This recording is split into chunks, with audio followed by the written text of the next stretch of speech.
Kapodra little flower school નજીકથી ગુમ થયેલ બાળકીને ગણતરીના કલાકોમાં જ શોધી આપીને સહી સલામત સોંપતી કાપોદ્રા પોલીસ. સુરત શહેરના કાપોદ્રા વિસ્તારમાં આવેલ લિટલ ફ્લાવર સ્કૂલ નજીક ગુમ થયેલ બાળકીને શોધવા કાપોદ્રા પોલીસે અલગ અલગ 6 જેટલી ટીમ બનાવી હતી. 50 જેટલા પોલીસ કર્મચારીઓ આ બાળકીને શોધવા માટે મહેનત કરી.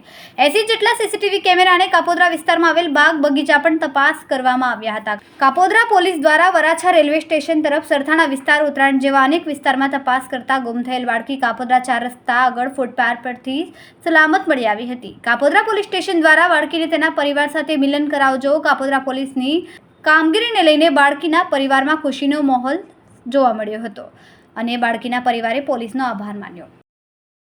કેમેરામેન સેનિલ વિરાણી સાથે વિશાલ છેઠા, માનવ પ્રભા ન્યૂઝ, સુરત.